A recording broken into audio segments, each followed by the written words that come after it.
Today we're going to look at some examples of using Jaimini's second strength. Couple things I wanted to add was that you can have any of one, two, or three factors in aspecting or joining a Rashi, whether the Lord, Jupiter, or Mercury. Now, if only one of those factors is influencing, the Rasi will only manifest generally quite slightly.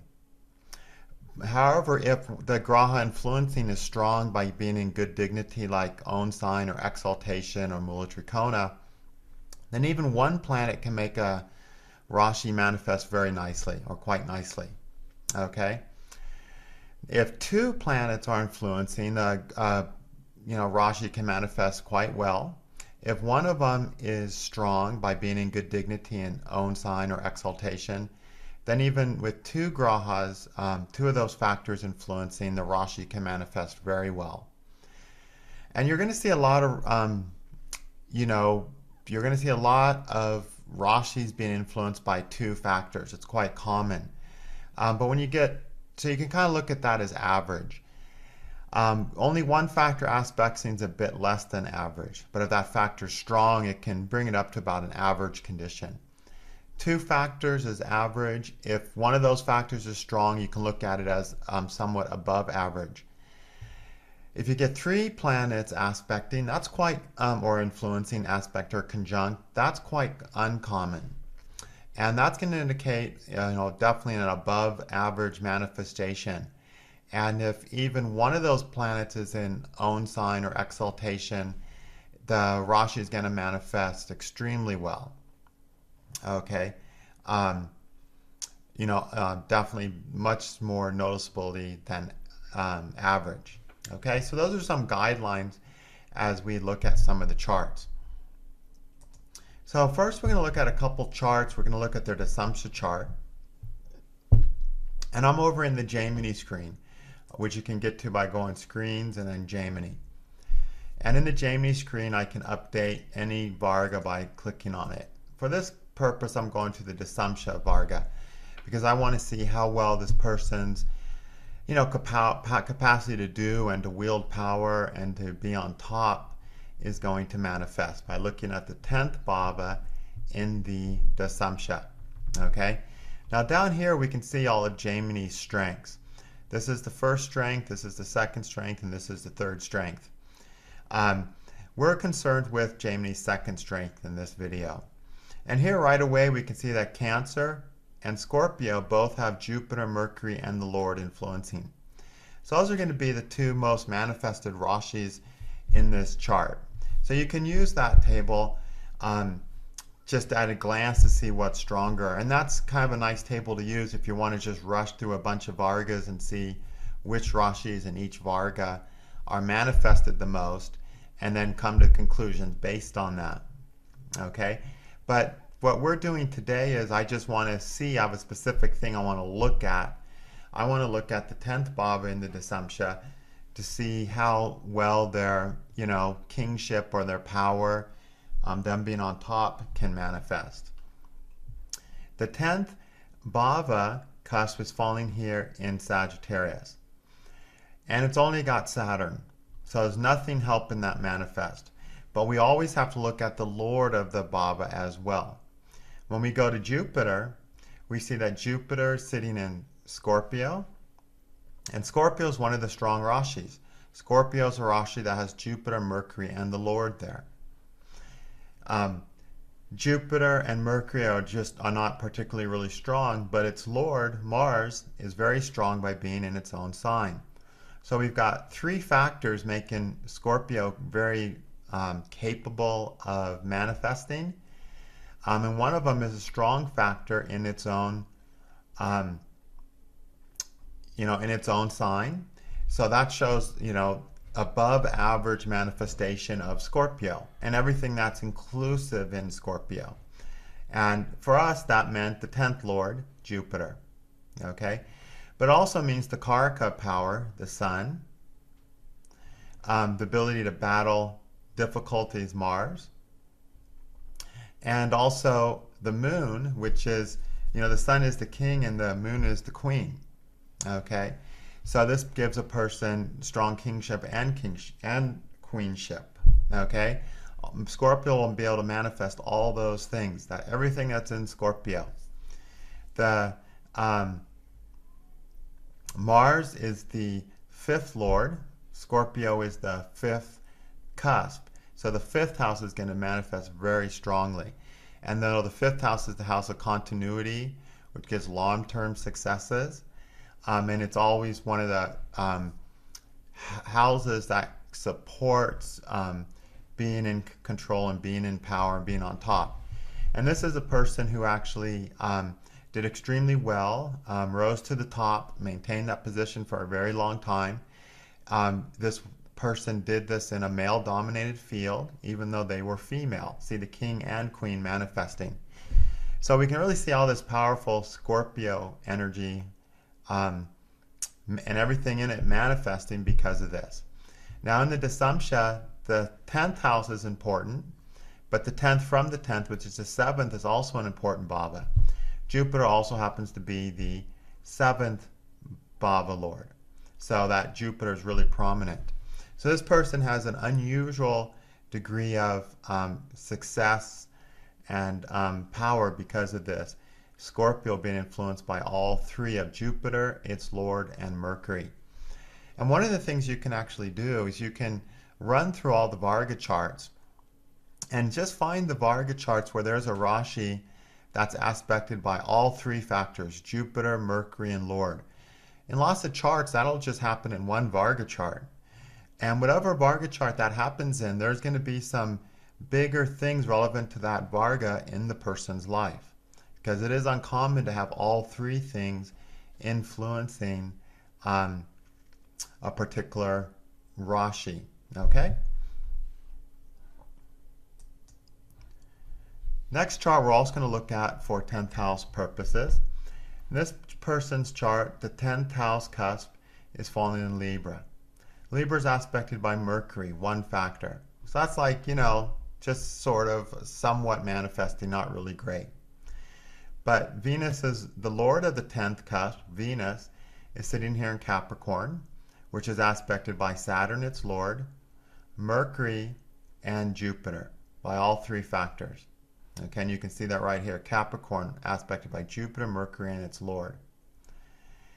And so this person also manifested power and success very powerfully in their life, above average, because they had three factors influencing it.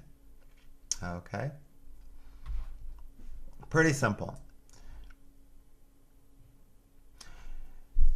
Next couple charts we're going to look at are going to be in the context of manifesting wealth and prosperity. Now, the chart of prosperity is really the Chaturtamsha, the fourth. That's all the money above and beyond what you need to get by on. The Hora chart has to do with wealth, that maintaining your resources that you need to survive and taking care of the people you need to and fulfilling your responsibilities. Chaturtamsha has to do with wealth above and beyond that.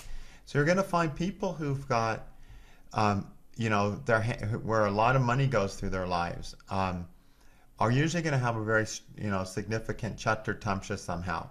And you also want to look at the Hora. But when it comes to that extra wealth, it's the Chaturtamsha that will help a person get more than their fair share. So that D4 chart. So in this person's chart, we're going to look at the fourth cusp, because that's the important cusp in the Chaturtamsha. It's in Aquarius, not aspected by anything, okay? In anything useful, so aspected by Jupiter, Mercury, its lord.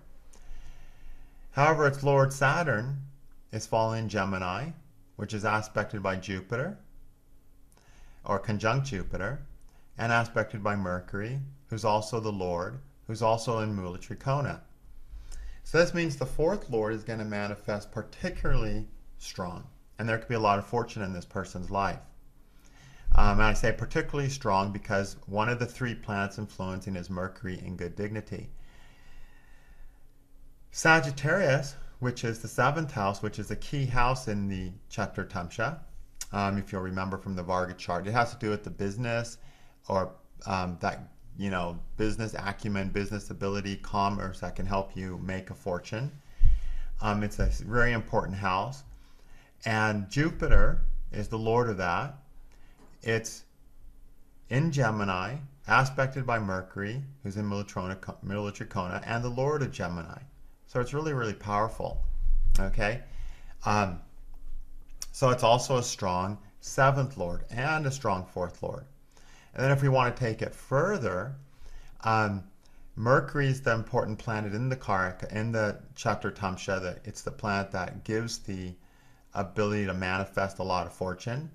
Mercury is in Virgo, where Mercury is, so Virgo strong, aspected by Jupiter as well.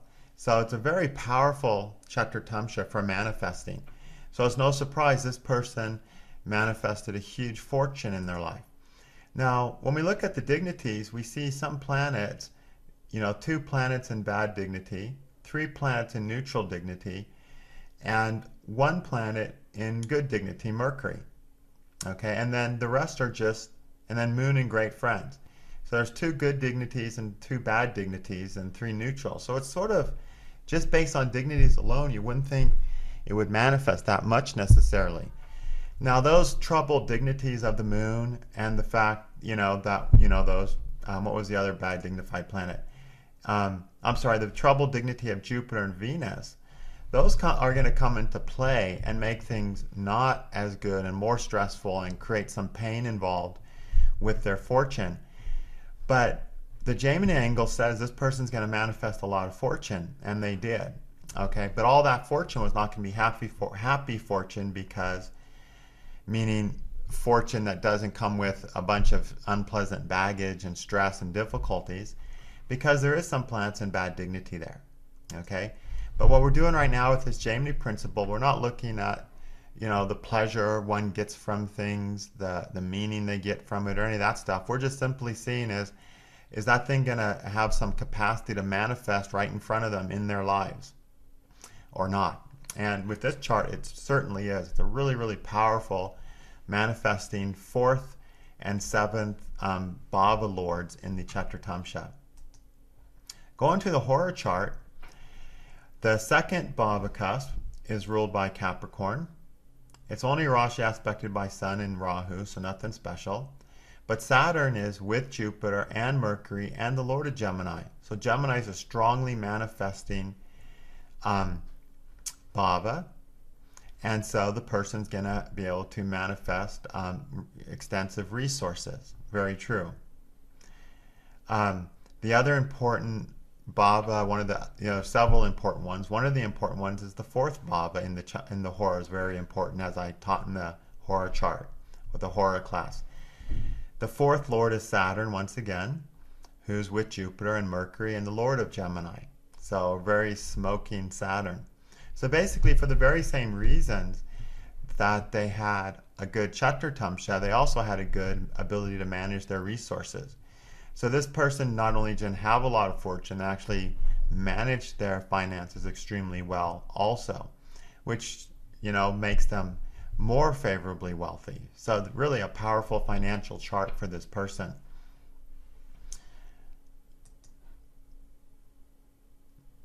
Okay, the next person, looking at their Chaturtamsha, the 4th and 7th, those are the two of the important bhavas in the Chaturtamsha, fall in Gemini, where Mercury is, who's also the Lord of Mercury, Rashi aspected by Jupiter. So Gemini is one of those things that gets all 3 of Jupiter, Mercury, and Lord, with Mercury being in good dignity. So we see another person who made tons of money in business. Okay, just like the previous person that we saw. And business is the key thing here because the 7th house was involved in both charts. In the Hora chart, the 2nd house is ruled by Saturn. The Saturn is in Gemini, where we've got Jupiter, Mercury, and the Lord of Gemini. So again, Gemini is a triple thing here. So we see 2 charts of 2 different people who both made money, though in very different types of businesses, but both who made a lot of money through business thanks to this Jupiter and Mercury influences to Gemini, basically. Okay, to Mercury signs. All 3 factors, Jupiter, Mercury, and the Lord, were influencing these things, and so they were going to manifest very strongly. So when you see all three things, it's going to be strong. So what you can do here, we could go to like the screens and just add some more. That's what we just did now was what we would do if we wanted to specifically look at a special thing. I want to know about their fortune. I look at the Chaturtamsha and the fourth house, and then the seventh house is important too. Now, we could also, oops, that's not what we want to do, sorry. We could just run through the Vargas and see if there's anywhere where we see Jupiter, Mercury, and the Lord influencing. Here are the dual signs of Jupiter, Mercury, and the Lord manifesting. So, Mercury and Jupiter, the Lord of the first, influences the first. Well, that's going to help them, have a solid path and also live long on their path. That would be something that manifests a better body, okay, or a body that keeps on going longer.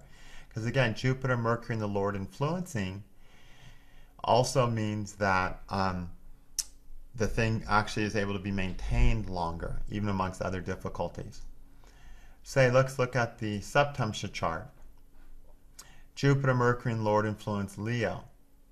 Okay, Leo happens to be Jupiter. Okay, the Sun over here, Mercury over here, and Jupiter are influences Leo. So, second bhava in the Septamsha is boosted. So that also shows financial benefits from seventh house, from partnerships, okay, which was very true in this person's life, and also marriage partnerships too, okay. We could go to Navamsha. In the Navamsha, Gemini, Mercury, Sag, and Pisces all have all three influences. One of those is the ninth house. Jupiter influences from its own sign, Mercury influences from Muli Trikona, and Mercury influences from as Lord of Gemini too. So all three factors, all very strong on the most important ninth house in the Navamsha. So that manifests an incredible marriage. The Samsa, Jupiter, Mercury, and Lord. I mean, this person has an enviable chart in many respects because Jupiter, the Mercury, and the Lord influence so many different things. Okay? Fifth house in the Dasamsha, Mercury is influencing and Jupiter and the Lord of Gemini. So that shows strong consistency and long-term success in career pursuits. Then Saturn, the big important planet of doing great things in the Dasamsha, is strong by being in, again, it's manifesting strongly through Jupiter, Mercury, and the Lord. And so is the Sun, the Karaka of power. So this person, and the Sun is also the 10th Lord. So not only did this person amass a lot of money, they also did it while being on top of the totem pole, okay, in the position of power. And we can look at some other charts, say the Shodamsha chart. Jupiter, Mercury, and Lord influencing Leo in this case. That's the 5th and 11th house, okay? Not the most important houses, but the 11th house is also always the gains of the Varga.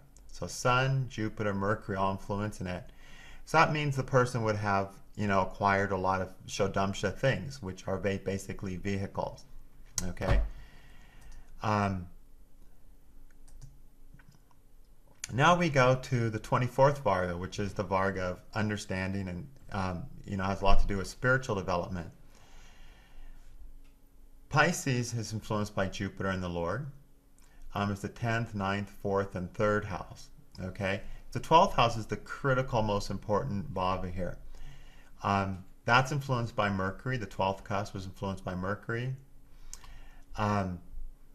The Lord of Scorpio, Mars, is influenced by its Lord. So not a lot of great stuff on the key 12th house. So this isn't going to be the most important Varga. But there's some decent stuff with some of these other planets. There's a lot of, Jupiter and Lord, Pisces and Sagittarius manifesting well. So there'd be some greater understanding about 3rd, 4th, 9th, and 10th house things. But to have the deepest understanding, you need 12th house influences to manifest real strong. And those are just manifesting to a small level in this person. So not a particularly robust manifestation in that chart. So it's a real good snapshot technique that you can use to see where the bigger things in the person's life are. With this, we saw finance, wealth, and power at work, all manifested with Jupiter, Mercury, and the Lord. And that was in the Navamsha, and the Saptamsha, and the Dasamsha, and the fourth Varga, and the Hora, all those Vargas. So the person materially had an amazing life, and an average life when it comes to more occult things with this, and inner things with the 24th as it is, and so on. So a good snapshot technique to just pick out some of the bigger manifestations in a person's life. Now, something manifesting means we're going to be able to get our hands on it. Doesn't mean that we're not going to have issues with it, or there's not going to be associated stresses involved. It just means it's going to be a bigger manifestation in our life, a bigger part of our life. And a part of life we'll be able to continue onward with longer, even if there's planets in bad dignity stressing it out and making it less than a happy situation. Because sometimes something can manifest, like a marriage is a good example, can manifest, but the person only feels so happy in that marriage, although it still exists and manifests and continues to stay there in the person's life because Jupiter, Mercury, and the Lord are making it stick. Okay?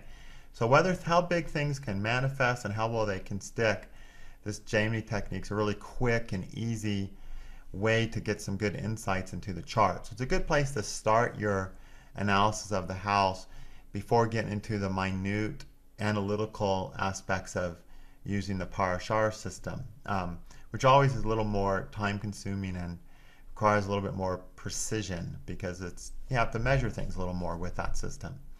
Okay, more videos coming. Thank you.